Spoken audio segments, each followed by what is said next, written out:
Quando um vínculo com alguém de perfil narcisista chega ao fim, grande parte das pessoas empáticas atravessa uma fase semelhante. Sentem um vazio profundo, um cansaço extremo e uma desorientação que parece não ter explicação. Não é apenas pela perda de alguém que amavam, mas porque não conseguem compreender por que razão, mesmo tendo se dedicado intensamente, demonstrado paciência sem limites, oferecido compreensão constante e adaptado seu próprio comportamento repetidas vezes, tudo desmoronou da mesma forma. O que raramente é dito é o seguinte: essa sensação angustiante não nasce do fato de ter amado a pessoa inadequada, mas sim de ter permanecido tempo demais dentro de uma dinâmica psicológica que te obrigava a correr atrás para manter qualquer tipo de vínculo vivo. Nos envolvimentos com pessoas narcisistas, o papel do empático vai sendo gradualmente deformado. Você deixa de ser apenas alguém que partilha uma relação e passa a ser aquele que resolve conflitos, que conserta o que se quebra sempre que surgem rachaduras. Você se torna aquele que precisa interpretar entrelinhas, que deve se ajustar continuamente e suportar situações difíceis para evitar confrontos diretos. O vínculo deixa de ser construído sobre a base de duas pessoas em posição equivalente e passa a depender exclusivamente de quanto você está disposto a perseguir. E dentro dessa estrutura, o cérebro passa a aprender que amor significa esforço constante e que estar presente exige provar continuamente o próprio valor. Quando a relação termina, o que desmorona não é apenas a imagem que você tinha da outra pessoa, mas toda a lógica que você criou para sobreviver dentro daquele contexto. Você não sabe mais onde se posicionar quando não há mais ninguém para perseguir, ninguém para tentar consertar. Mas este é o ponto crucial que muitas pessoas não percebem. Enquanto você carregar dentro de si o reflexo automático de correr atrás para garantir conexão, você não saiu verdadeiramente da estrutura antiga, mesmo que a outra pessoa já tenha desaparecido da sua vida. Sob a perspectiva de Carl Jung, este é o instante em que a sombra começa a emergir, não como uma lição espiritual abstrata, mas como um confronto absolutamente real com uma verdade que foi suprimida por tempo demais. Você abandonou a si mesmo durante um período extenso para sustentar uma relação que nunca ofereceu reciprocidade genuína. E enquanto essa compreensão não for trazida à consciência de forma clara, a psique não permitirá que uma relação saudável apareça no seu caminho. Não porque você seja indigno de amor, mas porque você ainda está buscando inconscientemente a mesma dinâmica familiar, aquela necessidade de ser escolhido, de ser validado, de ser mantido por alguém. Se você reconhece esse padrão, escreva esforço nos comentários. Somente quando você para de perseguir, não por raiva ou ressentimento, mas por uma compreensão profunda, é que ocorre uma transformação genuína. Você retira sua energia daquele lugar, seu sistema nervoso começa a encontrar estabilidade e você deixa de enxergar o amor como um problema que precisa ser resolvido através de ação constante. É nesse momento que a porta realmente se abre, não para ser amado da mesma forma que antes, mas para encontrar alguém que não te obrigue a negociar a si mesmo em troca de permanecer. Primeira parte. Por que empáticos são consistentemente atraídos a perseguir narcisistas? Para entender por que empáticos só conseguem encontrar o parceiro adequado depois que param de perseguir narcisistas, precisamos começar com uma verdade difícil de aceitar, mas profundamente libertadora. Você não correu atrás deles por fraqueza, mas porque foi treinado para sobreviver dessa maneira. Desde uma fase muito inicial da sua vida, você aprendeu que segurança não vinha de ser protegido, mas de ser perceptivo o suficiente para interpretar as emoções das outras pessoas, flexível o bastante para se adaptar e paciente o necessário para evitar que relações se rompessem. No seu universo interior, apego nunca foi algo dado naturalmente. Era algo que precisava ser mantido através de esforço incessante.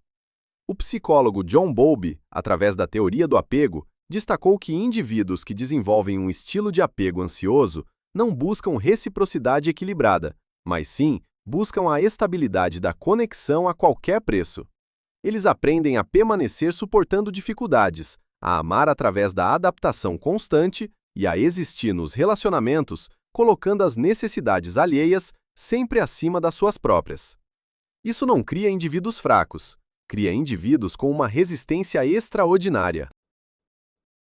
No entanto, essa mesma resistência, quando encontra uma estrutura narcisista, se transforma no ponto perfeito de fixação. Um narcisista não entra em relações para compartilhar responsabilidade emocional. Ele entra para encontrar um sistema de reação estável. Alguém que sempre estará disponível para regular emoções, acalmar tensões e reparar situações sempre que surgir qualquer desconforto. E o empático, com sua alta tolerância e tendência a se culpar, entra inconscientemente no papel exato que esse sistema necessita. Isso explica por que o estágio inicial da relação frequentemente não parece errado, mas ao contrário, parece intenso e profundamente correto. O narcisista te espelha como um reflexo perfeito. Ele diz exatamente as palavras que você nunca tinha ouvido antes, amplifica suas emoções e te faz acreditar que alguém finalmente enxergou sua profundidade interior. Mas o que está sendo ativado nesse momento não é amor verdadeiro. É um padrão de apego familiar que ressoa com sua história. De acordo com Stephen Porges e a teoria polivagal, o sistema nervoso humano não prioriza aquilo que é saudável, ele prioriza aquilo que é familiar. Quando o apego sempre foi acompanhado de vigilância constante, tensão e o esforço para manter a paz, o sistema nervoso aprende a reconhecer essa própria tensão como sinal de conexão significativa. A partir desse momento, seu papel começa a se transformar não de forma abrupta, mas silenciosamente. Você deixa de ser apenas aquele que é amado. Você se torna aquele que mantém a relação funcionando. Quando surgem conflitos, a perseguição não começa correndo atrás de alguém externamente, mas voltando-se para dentro. Você passa a pensar mais, analisar com mais intensidade, explicar repetidamente, acomodar situações com mais frequência. Cada vez que o narcisista se afasta através de silêncio, frieza ou ambiguidade, seu cérebro imediatamente ativa um reflexo antigo. Se eu me esforçar um pouco mais, se eu compreender melhor, tudo vai ficar bem. É aqui que a estrutura de poder se fixa completamente. Cada vez que você avança para preencher o vazio, você inadvertidamente prova que essa relação só exige que uma pessoa se ajuste, e essa pessoa é sempre você. O narcisista não precisa aprender responsabilidade, porque o sistema funciona perfeitamente sem que ele precise mudar. Sua perseguição deixa de ser uma expressão de amor e se torna o combustível que sustenta uma estrutura distorcida. De acordo com Carl Jung, este é o momento em que a sombra do empático opera em silêncio. Essa sombra não assume a forma de egoísmo ou crueldade, mas de necessidades legítimas que nunca foram reconhecidas. A necessidade de ser priorizado, de ser escolhido, de ser tratado de forma justa. Quando essas necessidades não são trazidas à consciência e protegidas através de limites claros, elas não desaparecem. Elas retornam na forma de perseguição. Você acredita estar perseguindo uma pessoa, mas na realidade está perseguindo um senso de reconhecimento que você nunca se permitiu exigir diretamente. E essa é a razão central pela qual empáticos não conseguem encontrar o parceiro adequado enquanto ainda estão perseguindo. Não porque o narcisista ainda esteja presente fisicamente, mas porque a dinâmica interna ainda não foi desmantelada. Quando você continua a amar através do esforço, a se apegar através do sacrifício e a esperar através do apagamento de si mesmo, nenhuma nova relação, por mais saudável que seja, pode ocupar seu lugar adequado. Não porque o universo tenha virado as costas para você, mas porque você ainda está vivendo dentro de um modelo antigo, no qual o amor precisa ser pago com a perda de si mesmo. Segunda parte. O momento em que você para de perseguir o que realmente muda internamente. O momento em que um empático para de perseguir um narcisista raramente é dramático. Não começa com fúria intensa, nem com uma decisão teatral. Na maioria das vezes, chega como um esgotamento profundo, uma fadiga que não quer mais explicar, provar ou salvar. Isso não é desistência. É o instante em que a psique atinge seu limite e automaticamente retira a energia de uma estrutura que não oferece mais segurança ou sentido. A primeira mudança não ocorre no comportamento, mas internamente. O empático para de reagir automaticamente à frieza, ambiguidade ou silêncio. Onde esses sinais antes desencadeavam pânico e te compeliam a avançar para preencher o vazio, parar permite que o cérebro aprenda algo novo. Conexão não precisa ser mantida através de tensão constante. O sistema nervoso, há muito tempo acostumado à hipervigilância, gradualmente passa da sobrevivência para a regulação. E é essa regulação que muda fundamentalmente como você se apresenta. Neste estágio, muitas pessoas acreditam equivocadamente que estão se tornando frias ou emocionalmente desapegadas. Na realidade, o que está acontecendo é o oposto. Você está deixando de funcionar a partir do medo e começando a funcionar a partir da escolha consciente. Não é que você tenha perdido a capacidade de se importar, é que você não está mais disposto a se importar em condições que te desrespeitam. Essa mudança não é imediatamente visível externamente, mas tem consequências poderosas. Quando você para de perseguir, você automaticamente para de enviar sinais de disponibilidade incondicional. Pessoas ao seu redor, principalmente aquelas que se beneficiavam da sua postura anterior, começam a perceber que algo mudou. Alguns vão interpretar isso como você sendo distante. Outros vão tentar intensificar táticas antigas para te trazer de volta ao papel anterior. Mas pela primeira vez, você não se move. Não porque esteja sendo teimoso, mas porque seu sistema interno não responde mais da mesma maneira. De acordo com a perspectiva junguiana, este é o momento em que o ego para de se organizar em torno da necessidade de ser aceito e começa a se reorganizar em torno da necessidade de ser íntegro. O que você pede nesse processo não é amor, é dependência disfarçada de devoção. O que você ganha é espaço psicológico. Pela primeira vez em muito tempo, você não está constantemente monitorando o clima emocional de outra pessoa, não está calculando como se adaptar, não está prevendo a próxima crise. Esse espaço permite que algo crucial aconteça. Você começa a se lembrar de quem você é fora do papel de ajudante emocional. Pequenas coisas retornam à sua consciência. Coisas que você gostava de fazer antes, interesses que foram colocados de lado, aspectos da sua personalidade que foram silenciados porque não se encaixavam na dinâmica anterior. Esse retorno não é instantâneo. Ele acontece em ondas. Às vezes você se sente estável e claro, outras vezes você duvida se está fazendo a coisa certa, se está sendo duro demais, se deveria tentar mais uma vez. Mas mesmo nesses momentos de dúvida, há uma diferença fundamental. Você não está mais agindo automaticamente. Você está pausando, refletindo, escolhendo. E escolha, mesmo quando incerta, é completamente diferente de reação compulsiva. Do ponto de vista neurobiológico, o que está acontecendo é que vias neurais antigas que conectavam conexão emocional com ansiedade estão sendo gradualmente enfraquecidas. Novas vias estão sendo formadas, vias que conectam conexão com presença calma, com respeito mútuo, com reciprocidade.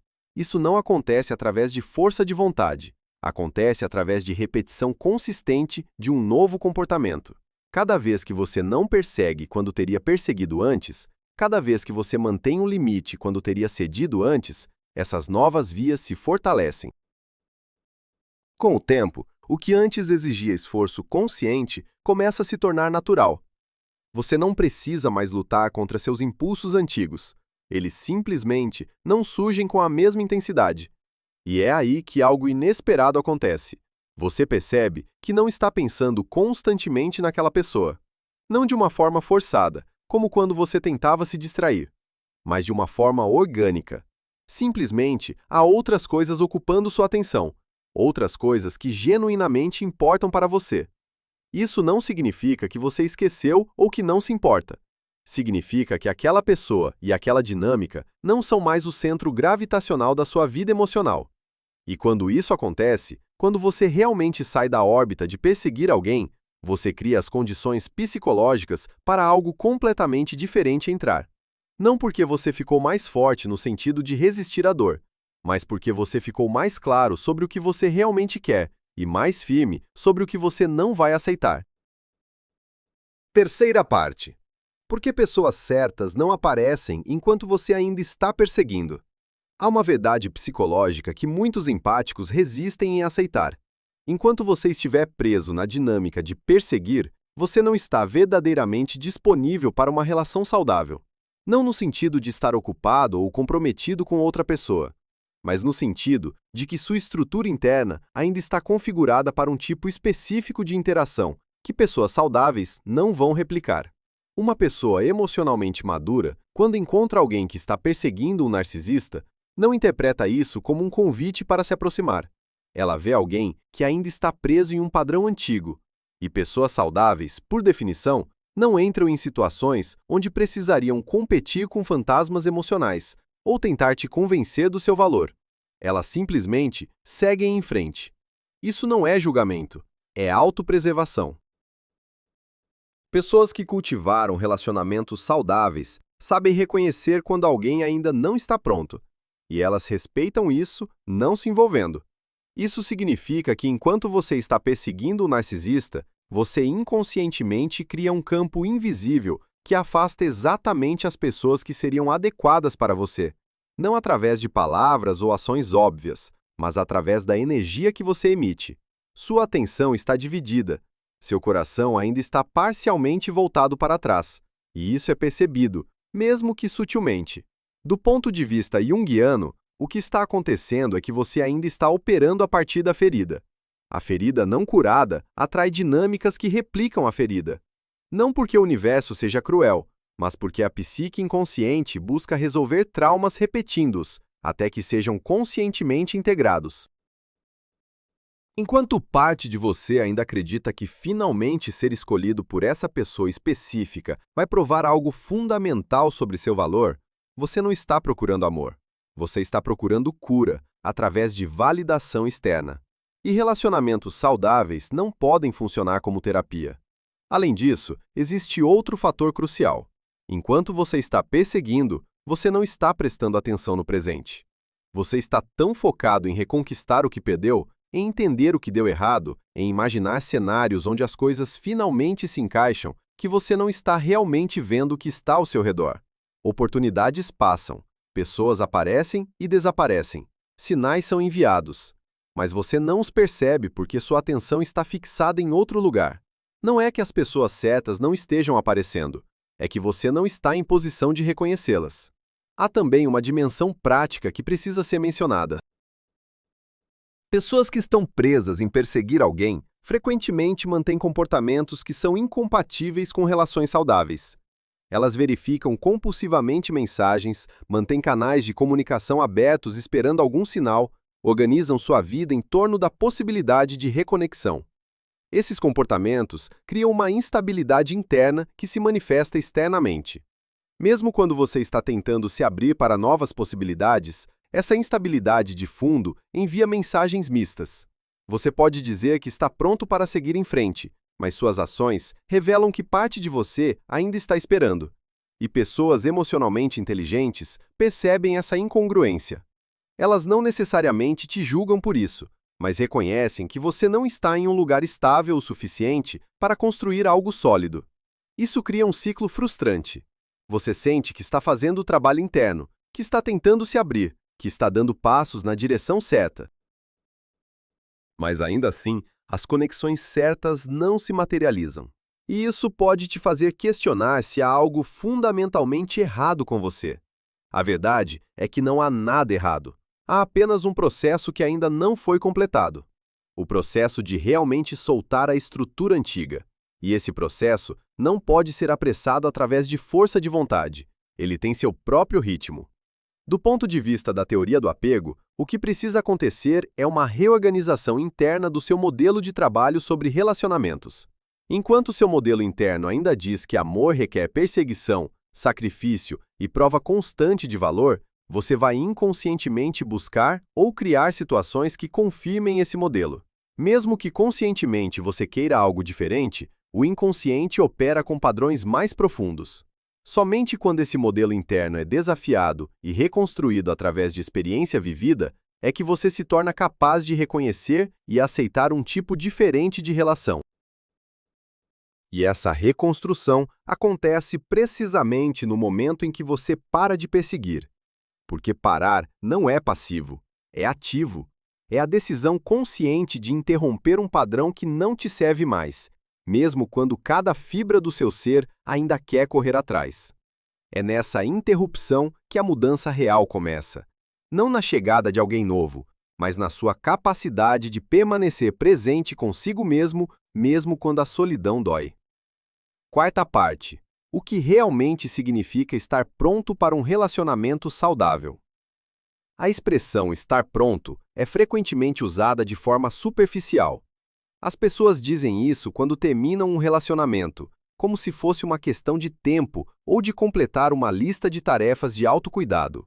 Mas prontidão genuína para um relacionamento saudável não é sobre estar curado completamente ou ter resolvido todos os seus problemas. É sobre ter desenvolvido uma relação fundamentalmente diferente consigo mesmo. Estar pronto significa que você não precisa mais de um relacionamento para se sentir completo. Isso não quer dizer que você não deseja companhia ou que relacionamentos não são importantes. Significa que sua identidade não está mais organizada em torno da ausência ou presença de um parceiro. Você tem uma vida que funciona, que tem significado, que oferece satisfação, mesmo quando está sozinho. Estar pronto também significa que você desenvolveu a capacidade de tolerar desconforto sem imediatamente procurar alguém para te salvar dele. Quando você se sente ansioso, solitário, inseguro ou triste, você consegue estar com esses sentimentos sem entrar em pânico e buscar conexão como forma de fuga. Você aprendeu que emoções difíceis não são emergências que exigem solução externa imediata. Do ponto de vista da regulação emocional, isso é crucial. Pessoas que não desenvolveram essa capacidade tendem a usar relacionamentos como estratégia de regulação. Elas se sentem bem quando estão conectadas e desmoronam quando estão sozinhas. Isso cria uma dependência que impossibilita relações equilibradas. Estar pronto significa que você tem limites claros e consegue comunicá-los sem culpa excessiva. Você sabe o que é aceitável para você e o que não é. E mais importante, você está disposto a honrar esses limites, mesmo quando isso significa decepcionar alguém ou arriscar perder a conexão. Isso não é fácil, especialmente para empáticos que foram treinados a priorizar as necessidades alheias. Mas é absolutamente necessário, porque relacionamentos saudáveis não são construídos sobre uma pessoa constantemente cedendo enquanto a outra constantemente recebe. Eles são construídos sobre negociação mútua, respeito recíproco e a disposição de ambas as partes de ajustar quando necessário. Estar pronto também implica que você não está mais procurando alguém para te salvar da sua própria vida. Você não está procurando alguém para dar sentido à sua existência, para te fazer sentir valioso, para preencher vazios que você não consegue preencher sozinho. Você já está engajado na construção de uma vida que importa para você. Um relacionamento seria uma adição bem-vinda, não uma salvação necessária. Há também uma dimensão de autoconsciência que é fundamental. Estar pronto significa que você reconhece seus padrões, seus gatilhos, suas tendências autodestrutivas. Você não está mais negando ou racionalizando comportamentos que te prejudicam. Você os vê claramente e está ativamente trabalhando para mudá-los. Isso não significa perfeição. Significa honestidade. Você consegue admitir quando está caindo em velhos padrões. Consegue pedir ajuda quando precisa. Consegue reconhecer quando está sendo levado pela ferida, ao invés de pela clareza. De acordo com Carl Jung, prontidão genuína requer que você tenha feito algum trabalho de integração da sombra. Isso significa que você reconheceu e aceitou aspectos de si mesmo que antes negava. As necessidades que você suprimiu, os ressentimentos que você guardou, as partes de você que foram julgadas como inaceitáveis. Quando essas partes são trazidas à luz e integradas, você se torna mais inteiro. E quanto mais inteiro você é, menos você precisa de outra pessoa para completar as partes que estão faltando. Estar pronto também significa que você desenvolveu a capacidade de tolerar a incerteza inerente a relacionamentos. Você entende que nunca há garantias, que as pessoas podem mudar, que o futuro é sempre desconhecido. E você está em paz com isso. Não porque você seja indiferente, mas porque você confia na sua capacidade de lidar com o que vier. Você sabe que se algo der errado, você vai sobreviver. Você sabe que terminar um relacionamento, embora doloroso, não é o fim da sua vida. Essa confiança na sua própria resiliência remove o desespero que muitas vezes contamina conexões. Quando você não está desesperado para fazer algo funcionar, Você consegue avaliar situações com mais clareza. Você consegue reconhecer sinais de alerta mais cedo. Consegue sair antes de se envolver profundamente em algo que não é saudável. Finalmente, estar pronto significa que você mudou sua relação com a solidão. Solidão deixa de ser algo que você evita a todo custo e se torna algo que você consegue habitar. Não que você goste de estar sozinho necessariamente, mas você não está mais aterrorizado por isso. Você descobriu que há uma diferença entre estar sozinho e se sentir abandonado, e essa diferença muda tudo. Porque quando você não está mais fugindo da solidão, você não aceita qualquer companhia apenas para evitá-la. Você se torna seletivo, exigente até. Não de uma forma arrogante, mas de uma forma que honra seu próprio valor. Quinta parte. Como relacionamentos saudáveis se parecem quando você finalmente está pronto. Quando o empático que fez o trabalho interno entra em um relacionamento saudável, a experiência é tão diferente que inicialmente pode parecer estranha. Não há drama, não há intensidade artificial. Não há ciclos de altos emocionais extremos seguidos de quedas devastadoras. Para alguém acostumado a equiparar intensidade e compaixão, isso pode parecer sem graça no início. Mas se você prestar atenção, vai perceber algo fundamental. Há uma estabilidade de fundo que nunca existiu antes. Você não acorda todos os dias se perguntando onde está a relação. Você não analisa cada mensagem procurando por sinais de que algo está errado. Você não está constantemente tentando decifrar se a outra pessoa realmente se importa. Em relacionamentos saudáveis, a comunicação é direta. Quando há um problema, ele é abordado. Quando há uma necessidade, ela é expressa. Não há jogos de adivinhação. Não há punição através de silêncio ou distância. Não há testes constantes de lealdade ou dedicação. A pessoa está lá ou não está? As intenções são claras, os limites são respeitados. E quando há desacordos, eles são navegados através de diálogo, não através de manipulação. Do ponto de vista da teoria do apego, o que está acontecendo é que ambas as pessoas estão operando a partir de um estilo de apego seguro, ou, no mínimo, estão conscientemente trabalhando nessa direção. Isso significa que nenhuma das partes está usando a relação para compensar inseguranças profundas. Há um reconhecimento mútuo de que cada pessoa é responsável por sua própria regulação emocional. Você não é responsável por fazer a outra pessoa feliz, nem ela é responsável por te completar. Vocês escolhem estar juntos porque adicionam valor à vida um do outro, não porque precisam desesperadamente preencher vazios internos. Outro aspecto marcante é a presença de reciprocidade genuína. Não a reciprocidade superficial, onde gestos são contados e equilibrados, mas a reciprocidade profunda, onde ambas as pessoas genuinamente se importam com o bem-estar uma da outra e agem de acordo. Quando você dá livremente, sem guardar ressentimentos ou criar dívidas emocionais. E quando você recebe sem culpa ou sensação de que precisa compensar excessivamente.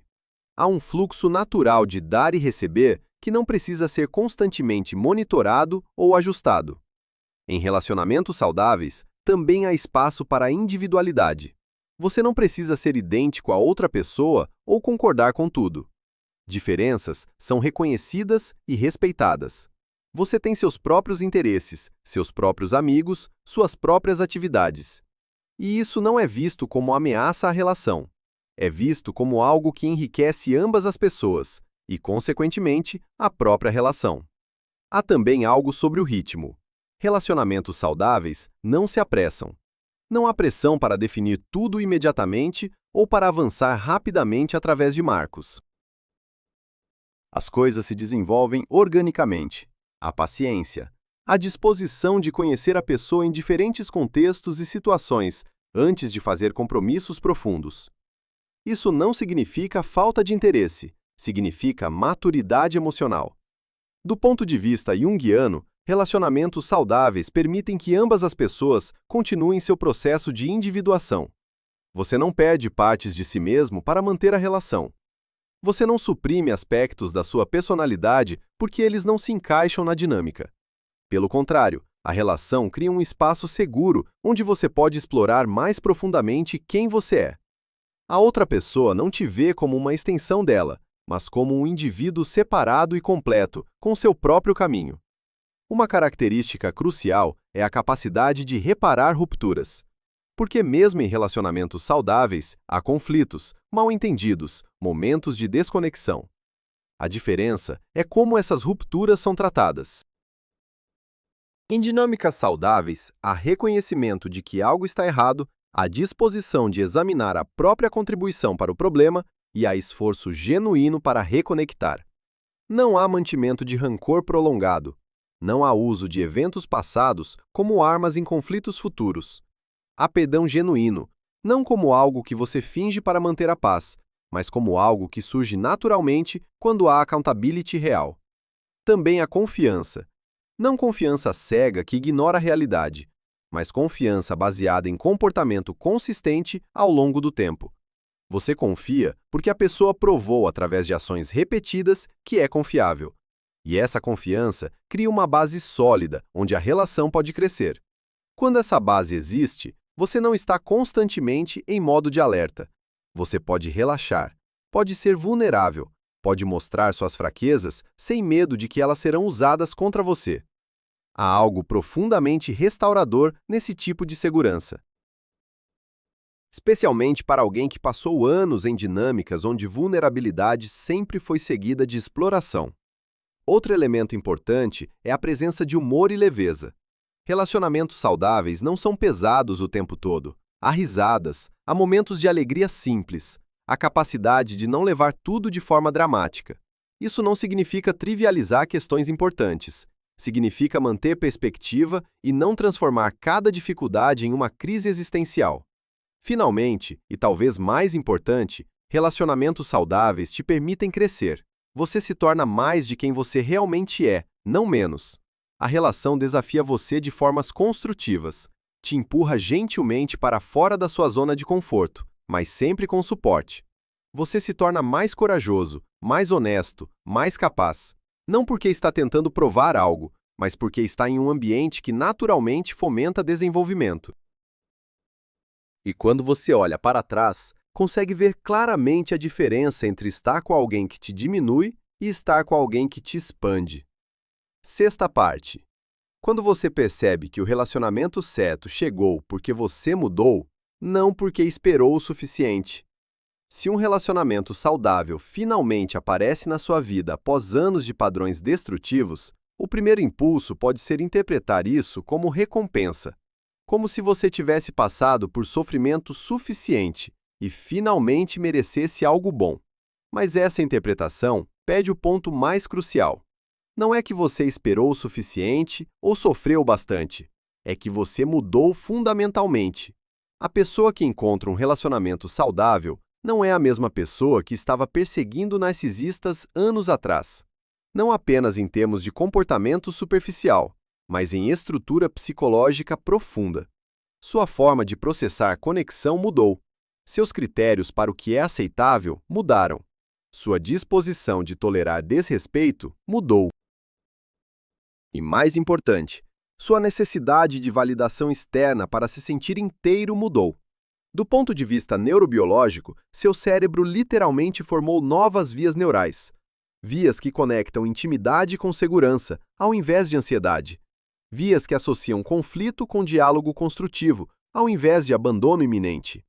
Essas mudanças neurológicas não acontecem através de insight intelectual.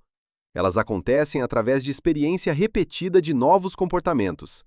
Cada vez que você manteve um limite e o mundo não desmoronou, cada vez que você expressou uma necessidade e foi ouvido, cada vez que você ficou sozinho e descobriu que conseguia lidar. Essas experiências gradualmente reprogramaram seu sistema nervoso para operar de uma base diferente. E quando você opera de uma base diferente, você naturalmente atrai e reconhece pessoas diferentes. Não porque o universo decidiu recompensá-lo, mas porque você está emitindo sinais diferentes. Pessoas saudáveis reconhecem esses sinais.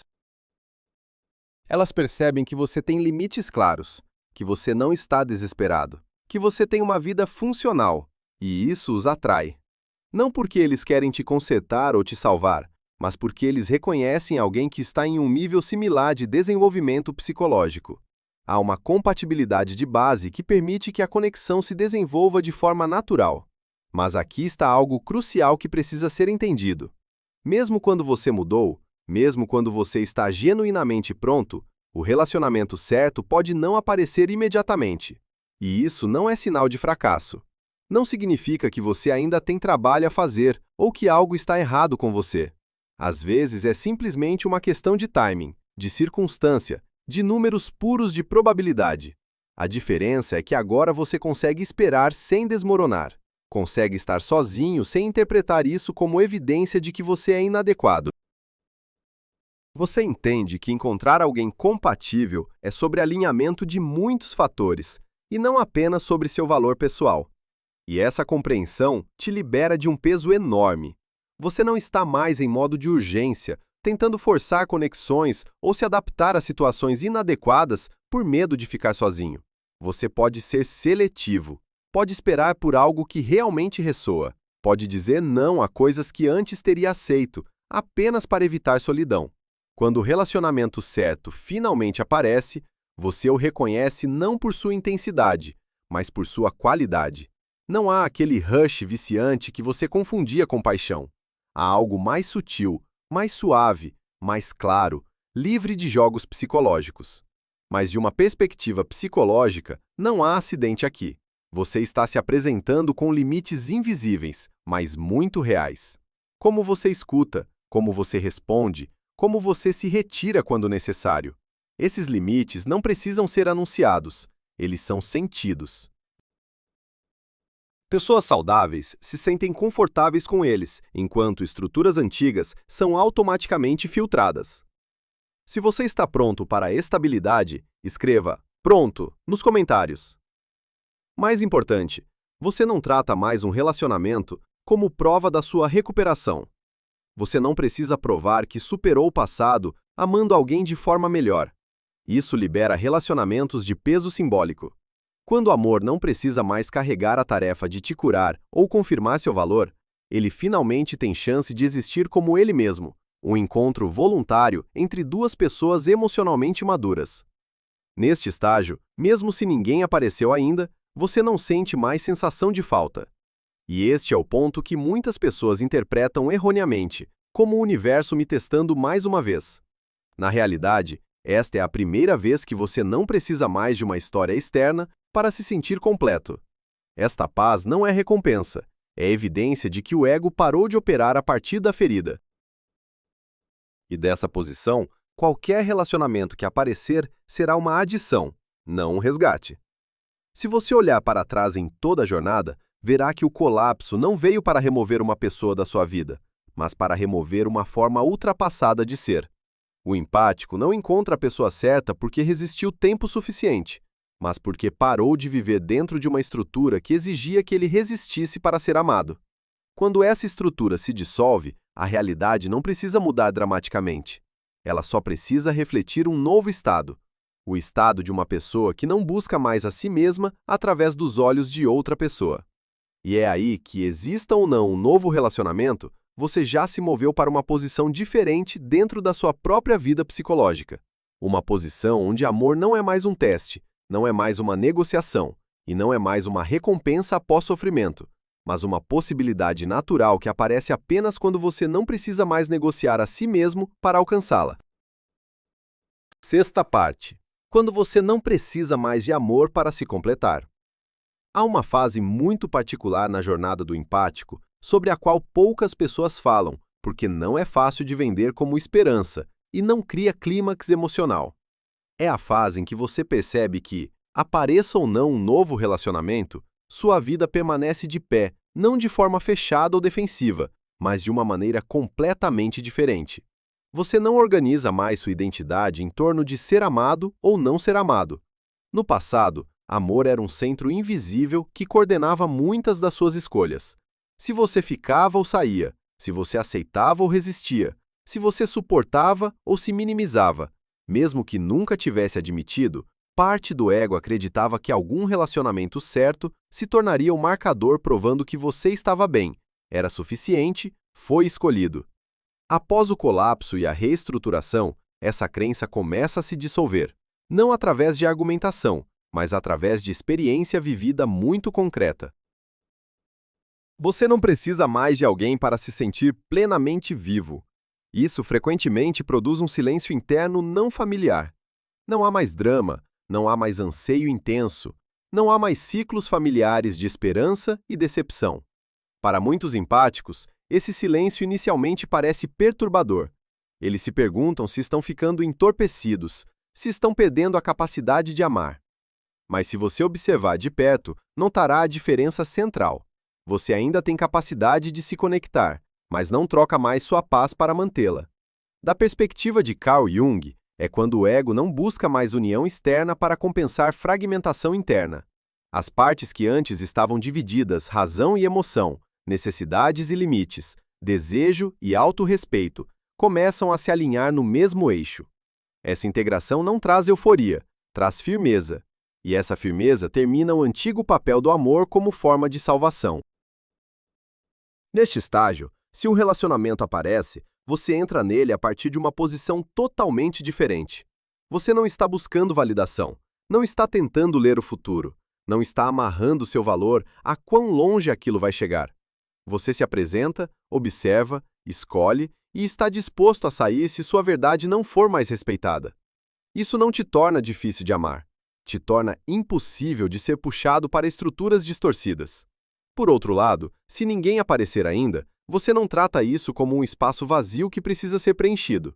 Tempo sozinho não significa mais esperar, significa fortalecer. Você investe no seu ritmo de vida, no seu trabalho, na sua criatividade, em outras relações. Não para evitar solidão, mas porque você não experimenta mais solidão da forma que experimentava antes. A diferença é esta: você não usa mais ocupação para cobrir falta. Você usa presença para viver plenamente. Uma consequência importante desse estado é que você não é mais seduzido por promessas vagas ou intensidade emocional elevada. As coisas que antes faziam seu coração acelerar, agora são facilmente reconhecidas como sinais de instabilidade, não paixão. Não porque você se tornou frio, mas porque seu sistema nervoso reaprendeu a definição de segurança. E quando segurança se torna o padrão, muitas coisas naturalmente se afastam. No nível mais profundo, o que é completado não é a jornada de encontrar alguém, mas a jornada de encerrar uma busca longa. Você não busca mais amor para provar que se curou, nem busca um relacionamento para fazer certo desta vez. Você vive e, se amor aparecer, ele entra em uma vida que já está completa, não em uma vida esperando ser completada. É por isso que muitos empáticos, após despertar, dizem que não têm mais medo de perder um relacionamento potencial. Não porque não o valorizem, mas porque não equiparam mais perda com colapso. O ego aprendeu que pode existir, se desenvolver e se expandir sem se agarrar a qualquer forma específica de apego. E quando esse medo se dissolve, seu poder também termina. Se você olhar para trás em toda essa jornada honestamente, perceberá que o mais importante não é se você encontra a pessoa certa ou não. O que importa mais é que você deixou uma forma antiga de ser, uma forma que te forçava a perseguir, ajustar e se apagar para permanecer. O colapso não veio para te punir, nem para testar sua resistência. Veio para encerrar um contrato interno ultrapassado. O empático não desperta vencendo em um relacionamento, mas parando de participar em estruturas que exigem alto sacrifício para ser amado. Quando você não organiza mais sua vida em torno de ausência ou espera, amor, se aparecer, não será mais algo a que se agarrar. Ele se torna um encontro livre, onde duas pessoas se juntam não para resgatar, mas para caminhar lado a lado. E este é o ponto central que muitas pessoas pedem. Você não recebe a pessoa certa após um término. Você se torna alguém que pode reconhecer e sustentar o relacionamento certo. Não porque resistiu tempo suficiente, mas porque parou de viver a partir da ferida. Não porque o universo recompensa mérito, mas porque você recuperou o direito de se definir. A pessoa certa pode aparecer, ou pode não ser da forma que você imaginou. Mas dessa posição, isso não é mais a medida do seu valor ou da sua recuperação. Você completou um ciclo psicológico essencial. De alguém buscando ser escolhido para alguém que escolhe. De alguém com medo de perder conexão Para alguém que não abandona mais a si mesmo para manter outra pessoa de.